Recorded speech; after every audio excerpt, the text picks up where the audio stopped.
Yeah, keep it right there.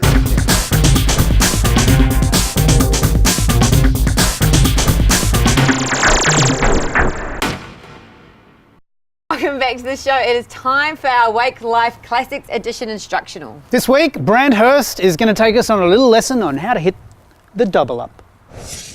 This is boat driving instructional number 3, and today it is a fun one, I can guarantee you that. We're looking at double ups, maximising the peak of that wake so that your rider goes sky high. We're going to be looking at doing a left and a right double up, also look at the patented triple up, and we're going to talk a little bit about safety in some of those enclosed water. So stick around folks, you're going to be a better driver after this one.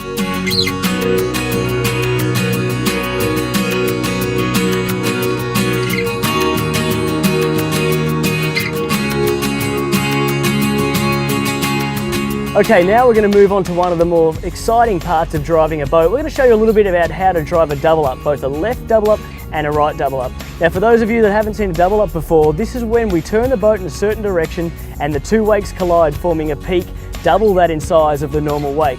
So let's get underway. First we'll do the right double up.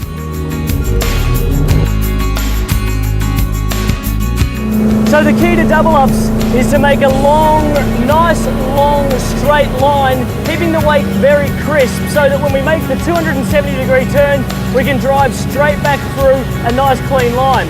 This is my line that I'm drawing now, and as I just start to give it enough room, I make the big turn from here, so 270 degrees, out nice and wide, nice big arc so that we don't drop the wakeboarder in the water, lots of room.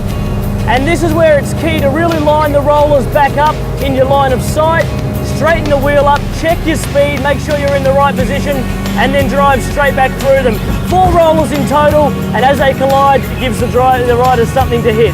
That's the perfect double up there.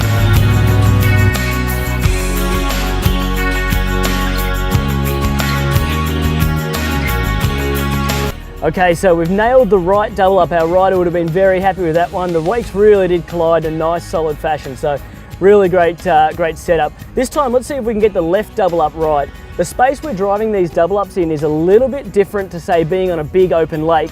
So what we're gonna have to do is be really conscious of picking the right line.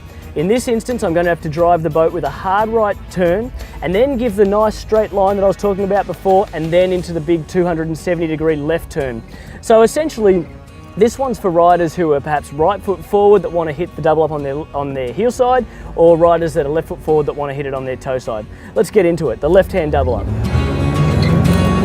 So the key is to get back up to speed, make that right bank turn that we're talking about, and then give ourselves a nice straight line. This is now, I'm lining up the wakes to make sure that it is crisp and clean, and that when the two wakes collide, they're going to have something nice and solid to hit.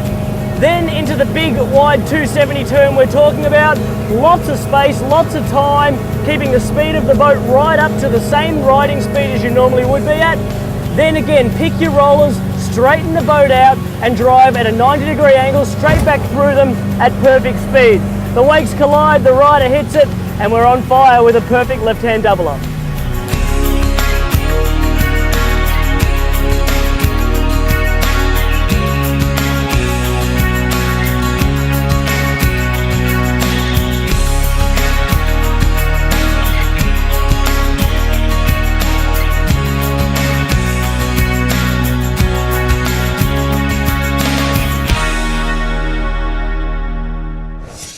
Jenny, next up, Stu Wilson, wakeboarding commentator, is going to have a chat all about Chad Sharp.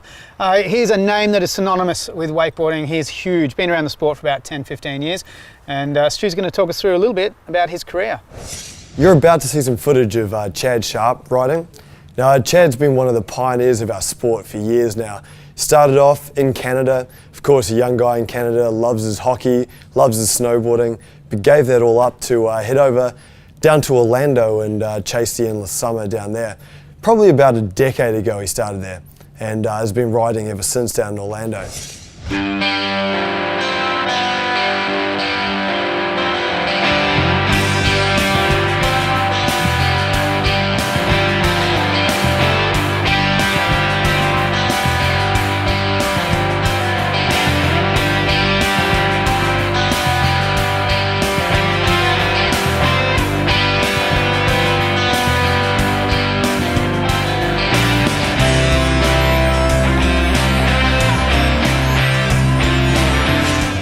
I first met Chad a couple of years ago when he actually came over here and travelled with me for a few weeks with Adam Errington. I can tell you the guy absolutely loves to have a good time. You know, we spent a few weeks here going all the way down through Sydney, down through Brisbane there, riding with different shops and hanging out with people there, and man, we had one of the best times I've ever had on the road with anyone. The guy definitely loves his riding, loves to hang out and just be there with the people on the boat, and then loves to party afterwards for sure.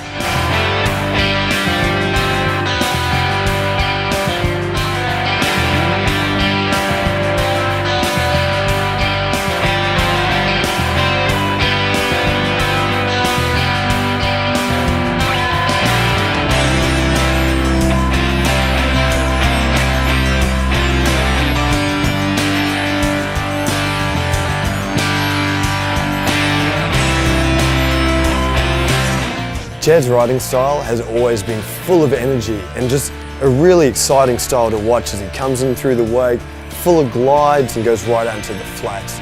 You'll also see a couple of tech tricks in there, but Chad has definitely been most well known for just going big all the way out in the flats, big glides, big spins right out there, and his board has always been the one to match that.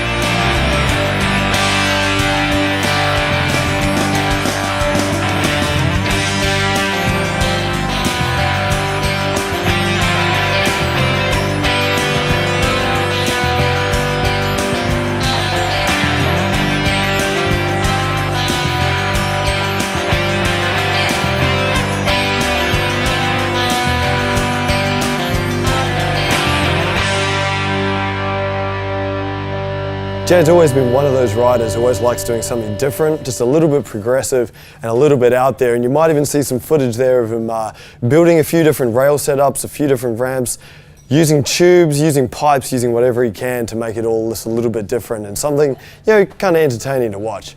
Chad's always been one of those riders in the US to kind of take the Aussie boys under his wing, and I know over the last few years a lot of the Aussie Groms have really benefited from being able to go out, ride behind Chad's boat, get a few tips here and there and just chill out and have a good time. I know he spent a lot of time this year with Dylan Prideaux, and then also Parker Siegley over the years has definitely been riding a bit with Chad. Some of the best times with Chad are definitely spent up at Radar Lake. Every year we all get together and have a bit of a team trip up there, and Chad's always he's always the one to be the bit of the joker and playing practical jokes on everyone else in the place. You know, whether it's locking someone in the portaloos, or putting skyrockets down people's pants when they're not looking, Chad's always in for a laugh, and I'm sure you're going to see that through his riding as well.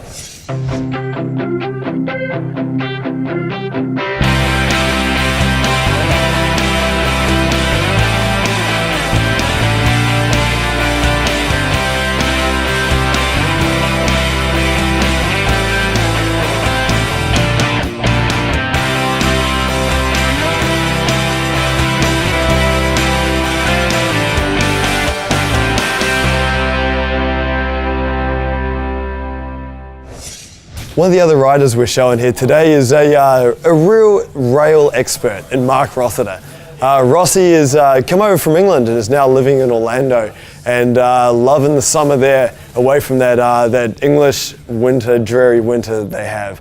And this kid is unbelievable on rails, and you're really going to see some exciting rail action with him going there. Whether it's nose pressing or just spinning out of rails or just having a little bit different of a view on what can and what should be done on a rail, Rossi is definitely at the forefront of rail riding. I'm sure you're going to love his riding.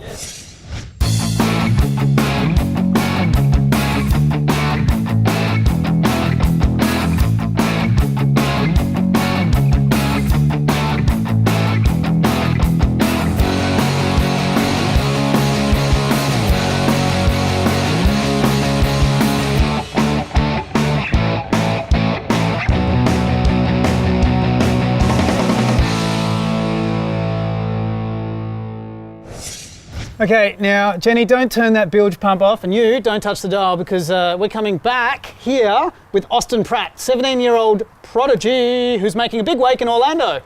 Yeah, keep it right there.